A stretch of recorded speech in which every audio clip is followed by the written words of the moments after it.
Pertanyaannya satu, zikir apa yang dikerjakan oleh Nabi? Kan antara subuh, ba'da subuh sampai ke syuruk kan zikir. Zikirnya apa yang dikerjakan? Apakah kalimat thayyibah ataukah yang lain? Kita bahas. Yang kedua, selesai sholat kemudian duduk. Apakah duduknya di tempat dia sholat? Atau boleh pindah ke tempat lain? Yang penting di area masjid.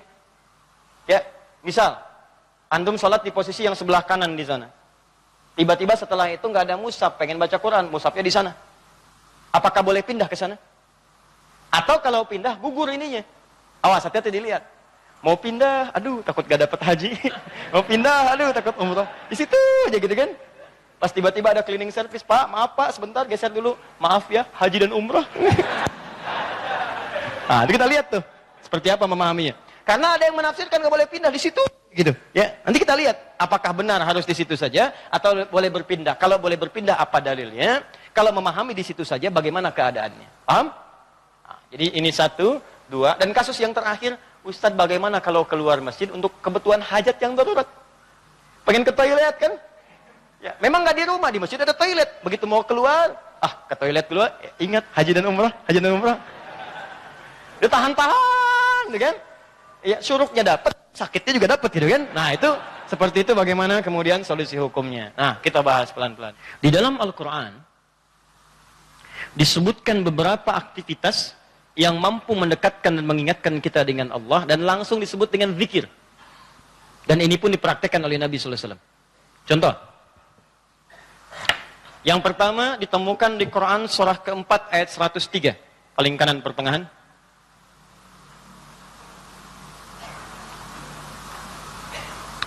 Fa idza qadaytumus salata fadhkurullaha qiyaman wa qu'udan wa ala junubikum. Maka jika Anda telah tuntas mengerjakan salat, maka segeralah berzikir kepada Allah Subhanahu wa taala. Di amalan sunnah pasca salat berzikir, zikir dulu. Bisa Anda kerjakan kalau buru-buru ya sambil berdiri berjalan. Jadi waktu umum ya. Misalnya ini Anda sudah salat zuhur nih harus ke kantor, ya dikejar-kejar langsung berangkat lagi.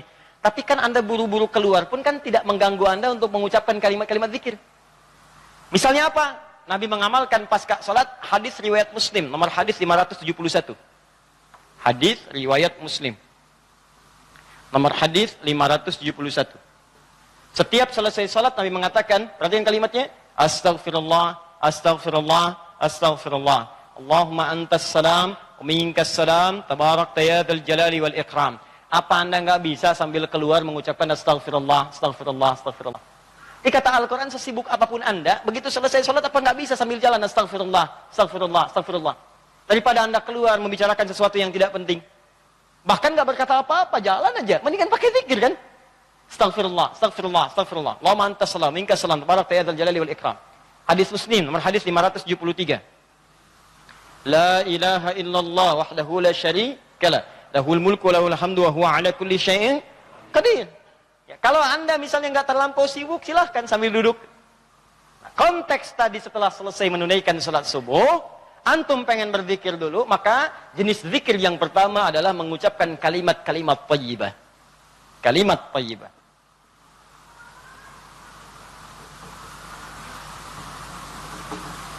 Bisa sifatnya istighfar. Ini dalilnya. Ya. Astaghfirullah, astaghfirullah, astaghfirullah. Ini yang paling singkat. Mau yang agak panjang, Astaghfirullahaladzim, alladzi la ilaha illa huwal hayyul qayyum wa natubu ilaihi. Silakan. Ya, kalau mau yang paling singkat, astaghfirullah, astaghfirullah, astaghfirullah. Sambungkan Allahumma antas salam, minkas salam, tabarakta ya dzal jalali wal ikram. Tambah lagi dengan kalimat-kalimat tauhid. La ilaha illallah wahdahu la syarika lahu, mulku wa lahul hamdu wa huwa ala kulli syai'in qadir. Kalau mau ditambahkan yang lebih lengkap ada La ilaha illallah wahdahu la syarika lah, lahul mulku wa lahul hamdu yuhyi wa yumiitu wa huwa ala kulli syai'in qadir. Singkatnya kalimat tauhid. Ini masuk dalam kategori kalimat thayyibah. Ini. Dalilnya yang ini. Hadis Muslim, wal hadis 573. Diboleh selesai menunaikan salat subuh, salam ke kanan dan ke kiri, antum mulai berzikir dengan kalimat thayyibah, astaghfirullahalazim, astaghfirullahalazim, atau kalau mau singkat astaghfirullah, astaghfirullah, astaghfirullah. Kan? Baik, teman-teman, ingat baik-baik ya. Karena zikir itu definisinya segala aktivitas yang membuat kita dekat dan ingat kepada Allah. Jadi ketika mengucapkan kalimat ini bukan sekedar diucapkan di lisan. Kalau cuma diucapkan jangankan antum. Anak-anak antum yang 5 tahun, 4 tahun belum balik pun bisa. Apa bedanya bacaan antum dengan bacaan mereka? Sambil ingat Allah. Sambil diingat. Astagfirullah. Apa artinya astagfirullah? Ya Allah, ampuni saya. Saya minta ampun. Ada dosa yang dilakukan, dosanya disebut dengan zambun. Sifat Allah yang mengampuni disebut ghafir, ghafir. Muncul surat ke-40, namanya surat ghafir. Baca ayat yang ketiga, kata ghafir disandingkan dengan zambun. Ghafiriz zambi wa qabilit taubi.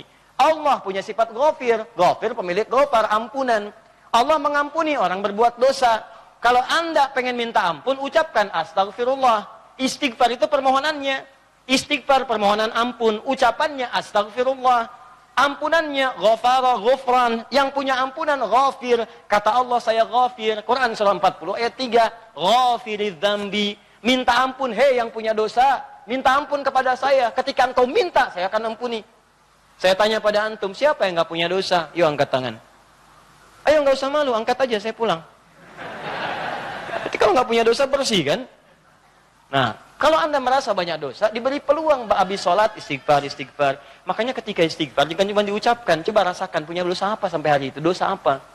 Jadi begitu selesai subuh, ingat dosa pada orang tua, dosa pada pasangan, suami pada istri, istri pada suami, dosa pada anak-anak. Anak-anak orang lain aja yang nggak punya mobil, nggak punya motor, bisa mendidik anaknya hafal Quran, sholatnya bagus. Masa antum udah banyak fasilitas ke masjid? Enggak, jemaah, enggak, bangun terlambat. Antum kurang apa lagi untuk mendidik anak dengan baik? Maka istighfari. Jangan-jangan anak itu nggak soleh bukan karena dia nggak mampu, karena antum nggak bimbing mereka. Makanya antum akan ditanya tuh, jangan dikira mudah punya titipan anak. Jangan dikira mudah, antum akan ditanya. Kenapa ini nggak sholat? Nanti akan ada terjadi di hari kiamat, ini sahih riwayatnya, akan terjadi di hari kiamat. Nanti ada orang tua hampir ke surga, anaknya mau ke neraka, dan dia menyatakan keberatan di hadapan Allah. Begitu menyatakan keberatan, ternyata dosanya dosa orang tua. Anak itu tuh nggak menyembah Allah dengan baik karena dosa orang tuanya. Maka tertukarlah anaknya ke surga, orang tuanya ke neraka. Hati-hati. Dan ada juga yang terbalik. Orang tua ke neraka, anaknya mau ke surga. Orang tua menyatakan keberatan kepada Allah. Dan nanti kejadiannya sangat luar biasa. Nanti lain waktu kita akan bahas. Cukuplah ada banyak keterangan dalam Al-Quran. Ada yang bapaknya Nabi, Rasul bahkan, punya anak, ada yang suami, istrinya nggak taat. Ada yang istrinya solihah, suaminya nggak. Seperti Asia dengan Fir'aun. Ada yang suaminya bagus, istrinya nggak. Banyak seperti Lut dengan istrinya. Ada yang bapak, anak dengan istri nggak taat. Seperti Nuh. Itu bukan dongeng, itu kisah disampaikan supaya kita bisa hati-hati. Akan-akan Allah mengatakan begini, cukup aja orang-orang masa lalu begini. Kalian jangan begitu. Saya buka kisah seperti ini supaya keluarga kalian selamat. Makanya istighfarin. Istighfar, sambil istighfar, lumayan tuh begitu istighfar, dosa diampuni, ampuni. Belajar nangis lah kalau istighfar tuh belajar nangis. Gak bisa nangis, nangis. Gak bisa nangis, besoknya nangis. Gak bisa nangis juga, tangisi diri Anda yang belum bisa menangis. Bismillah. Ingat mungkin saat itu diwafatkan oleh Allah. Ingat. Bagaimana kalau saat itu wafat, anak Anda belum baik, istri Anda belum baik, dan Anda akan dihisab dalam keadaan sesuatu yang belum sempurna dalam kehidupan. Ya. Kemudian juga zikir. Bisa jadi juga bacaan Al-Quran. Baca Al-Quran. Itu masuk kategori zikir. Dalilnya Quran, surah ke-15 ayat 9. Al-Quran disebut oleh Allah dengan zikir. Inna nahnu nazzalna dzikra wa inna lahu lahafizun. Sungguh kami turunkan Al-Quran sebagai zikir, kata Allah. Hal yang mampu mendekatkan seseorang dengan Allah. Makanya kalau antum sedang baca Al-Quran, bukankah perasaan Anda merasa lebih dekat dengan Allah? Ya, kalau nggak percaya silakan. Lebih dekat gitu. Nah, kalau sudah semakin dekat hubungannya dengan Allah, jangankan baca, dibacain aja punya getaran dalam jiwanya. Ya, buka Quran surah ke-8 misalnya, ya Al-Anfal ayat kedua. Kata Allah, innamal mu'minuna alladzina idza dzukirallah, zikir. Idza dzukirallahu wajilat qulubuhum. Orang-orang yang imannya bagus itu baru dengar nama Allah disebut getaran dalam jiwanya. Makanya kalau pengen ngecek iman, sedang dekat tidak dengan Allah, gampang. Setiap hari Allah perdengarkan namanya 5 kali dalam sehari. Ketika namanya disebutkan itu, antum ada nggak getaran dalam jiwanya? 5 kali dalam sehari. Subuh, zuhur, asar, maghrib, isya. Allahu Akbar, Allahu Akbar. Bukankah nama Allah? Jika antum sedang dengar suara adzan, itu nama Allah diperdengarkan. Ada getaran nggak di hatinya? Yang imannya hebat itu belum diperdengarkan dia udah siap-siap. Sebenarnya adzan zuhurnya itu jam 12:08. Kok bisa jam 11 udah siap-siap? Padahal mandi dulu, wudu dengan sempurna, berangkat ke masjid. Itu tandanya imannya luar biasa. Ada orang yang saat dipanggil baru ingat, Allahu Akbar, Allahu Akbar. Ya Allah, sudah masuk zuhur, siap-siap. Imannya standar. Standar. Itu yang biasa. Begitu dipanggil ingat. Ada orang yang sama, Allahu Akbar, Allahu Akbar. Ya Allah, sudah adzan, baru adzan, belum qomat. Itu iman bermasalah. Imannya lemah bermasalah. Karena itu, hubungan yang dekat dengan Allah, langsung ingat Allah disebut dengan zikir. Karena itu kata Allah, saya turunkan Al-Quran. Di antara fungsinya untuk zikir. Jadi kalau anda ba'da salat subuh, misalnya, sudah astagfirullah, astagfirullah, astagfirullah, istighfar, syuruk belum muncul. Ambil mushaf. Ya, baca. Saya pengennya istighfar aja Ustaz. Astagfirullah, syuruknya belum tiba juga. Astagfirullah, belum syuruk juga. Ada astagfirullah. Ya. Iya. Ambil mushaf, baca. Pahala lebih banyak. Setiap hurufnya 10 kebaikan. Ya, 10 kebaikan. Ramadan nanti tambah jadi 100. Setiap hurufnya 100. Makanya saya sarankan dari sekarang bikin kurikulum. Nanti bulan depan saat masuk Sya'ban, saya akan terangkan kurikulum Nabi saat di bulan Ramadan. Nanti yang bisa dikerjakan saat Ramadan apa saja. Kelemahan orang Islam sekarang, begitu masuk Ramadan, dia tidak punya rencana kegiatan Ramadan. Akhirnya ketika masuk Ramadan, itu asal saja mau baca-baca. Ya tidak, mau taraweh-taraweh, mau enggak-enggak. Awal-awal Ramadan semangat semua, penuh. Lihat pertengahan, kemajuan, maju usapnya, maju, hilang. Teruskan. 3. Kalau Ustadz saya tuh misalnya mushaf nggak ada, boleh nggak saya misalnya dari hafalan? Boleh. Karena menghafal Quran itu bagian dari zikir. Bahkan keutamaan menghafal Quran itu 4 kali lebih mulia, lebih utama dibandingkan sekadar baca. Itu ditemukan di Quran surah ke-54. Quran surah ke-54, 4 kali, ayat 17, ayat 22, ayat 32, dan ayat ke-40. 17, 22, 32, dan 40. Yang ini menghafal.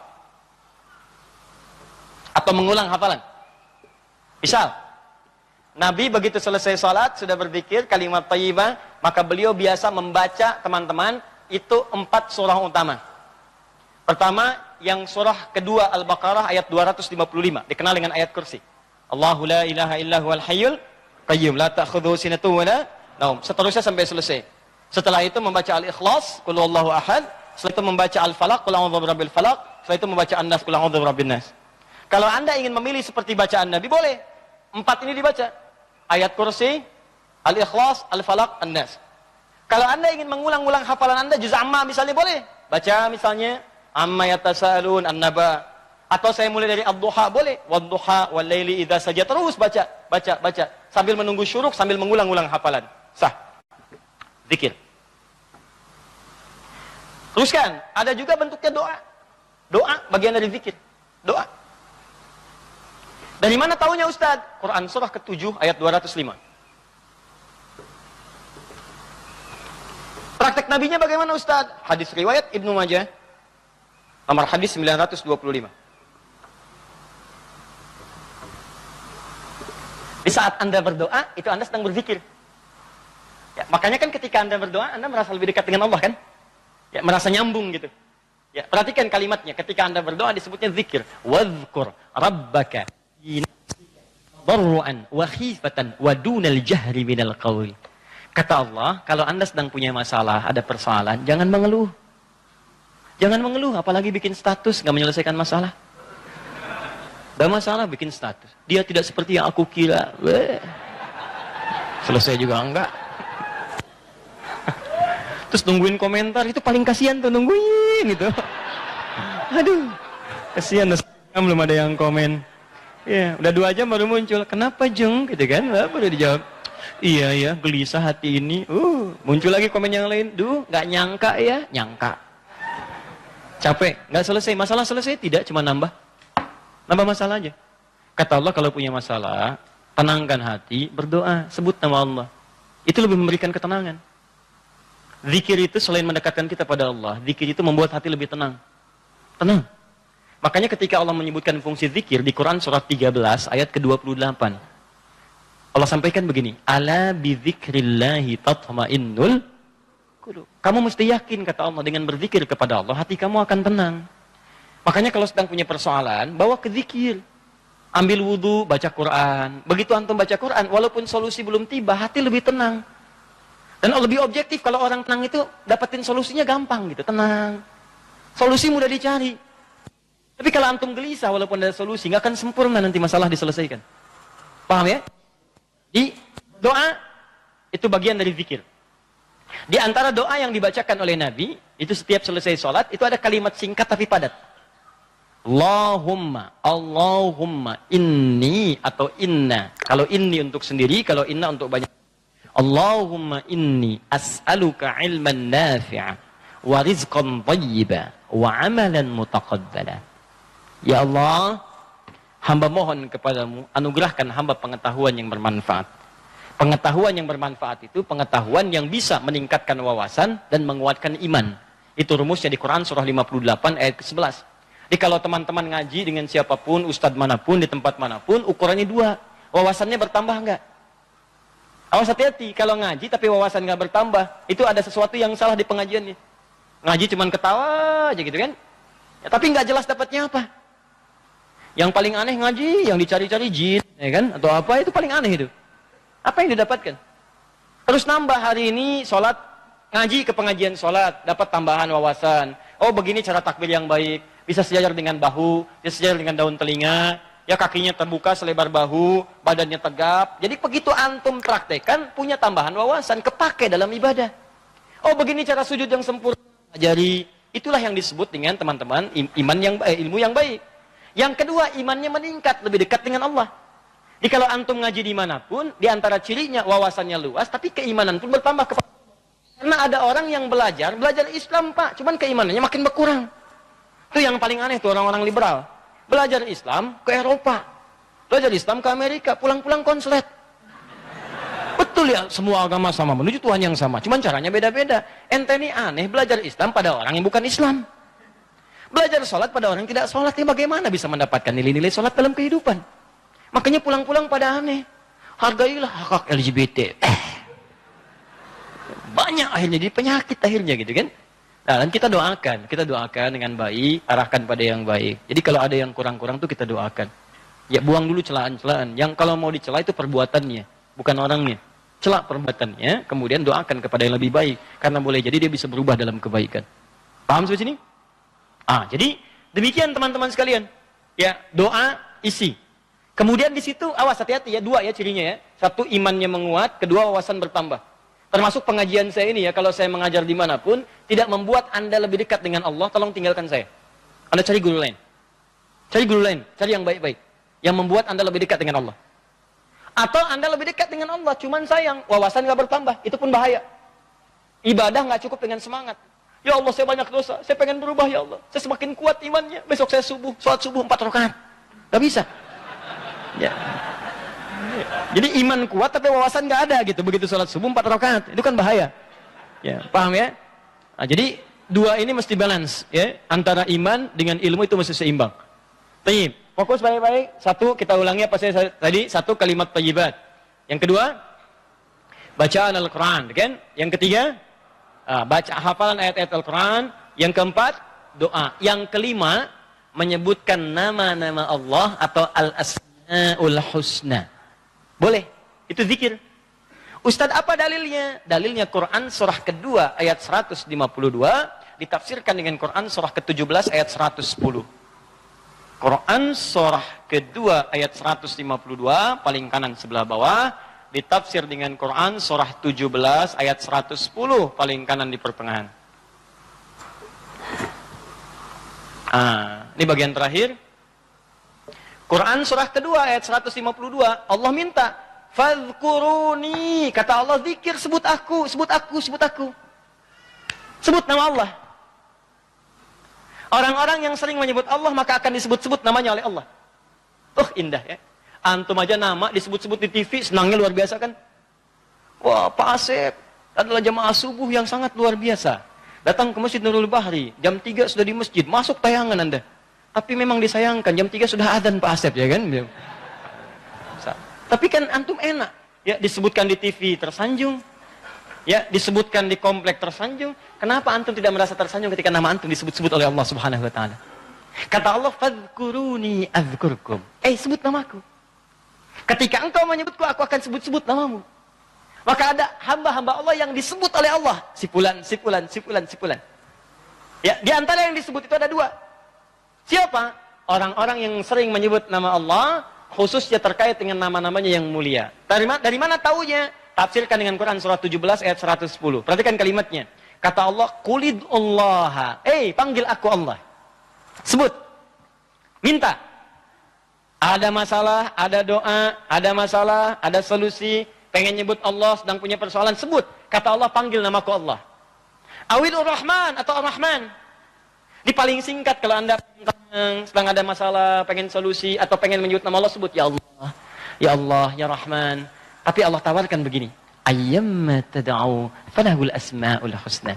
Ketika engkau ingin memanggilku, menyebutku, aku punya nama-nama terbaik yang sangat sesuai dengan kebutuhan kalian. Di teman-teman bisa sebutkan, misal Anda di pagi itu berharap rezeki pengen ditambah oleh Allah. Sebut, Ya Allah, Ya Razzaq, Ya Allah, Ya Razzaq, Ya Allah, Ya Razzaq, Ya Allah, Ya Razzaq. Allahumma zid fir rizki, Allahumma rzuqni rizqan tayyiban halala. Ya Allah, Ya Razzaq, Ya Allah pemilik rezeki, zidni fir rizki, Ya Allah tambahkan rezeki saya. Allahumma rzuqni rizqan halalan tayyiban. Berikan rezeki kepada saya yang halal dan yang terbaik yang mampu saya dapatkan. Anda sedang punya persoalan, sebut namanya, Ya Allah, Ya Al-Fattah, Ya Al-Fattah, Ya Al-Fattah. Iftah li kullil khair. Ya Allah, Ya Al-Fattah yang pemilik segala solusi, bukakan kepadaku solusi terbaik dari setiap persoalan yang aku alami sampai dengan saat ini. Anda ada yang ganggu di pekerjaan, ada yang sedang usil Islam, sebut, Ya Allah, Ya Jabbar, Ya Jabbar, Ya Jabbar, Ya Malik. Ya Malik, Ya Rabb, Ya Malik, Allahumma Ya Jabbar. Ya Allah yang Maha Pelindung. Raja dari segala raja, lindungi aku dari tangan-tangan orang-orang yang jahil. Anda sedang banyak ujian, sebut, Ya Allah, Ya Sabar, Ya Sabar, Ya Sabar, Ya Sabar. Zidni sabra. Ya Allah yang Maha memiliki segala sifat kesabaran, tolong tambahkan kesabaran pada diriku untuk bisa mampu mengatasi ujian yang tengah engkau ujikan. Anda yang sedang mau ujian, Ya Allah, Allahumma Ya Alim, Ya Alim, Ya Alim, Ya Alim. Alimni Ya Allah ma jahiltu, wanfa'ni bima ta'allamtu, wa najihni fi imtihani Ya Allah bima radit. Ya Allah yang Alim, yang Maha pemilik ilmu, tambahkan ilmu kepadaku. Ajarkan apa yang belum aku ketahui, berikan manfaat pada apa yang telah aku pelajari, dan luluskan aku dalam ujian yang akan aku alami. Minta. Kata Allah, "Udhkurni, fadhkuruni, adzkurkum." Sebut saya, aku sebut kamu. Engkau panggil namaku dengan nama terbaikku, aku berikan kemuliaan sesuai dengan apa yang kau butuhkan. Cukup Pak, 5 ini kerjakan habis subuh, selesai. Astaghfirullah, astaghfirullah, astaghfirullah. Allahumma antas salam. Habis itu baca Quran. Baca Quran diulang.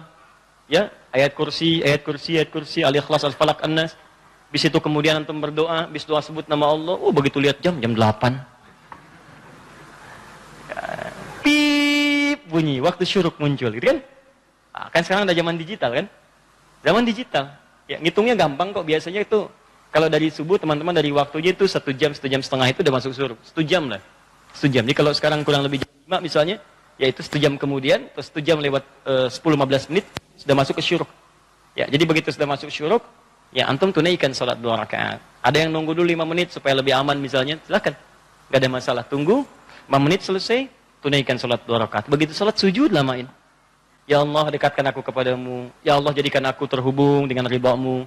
Ya Allah, berikan aku kemuliaan-kemuliaan. Sekalipun belum haji, berikan pahala haji dan umrah kepadaku.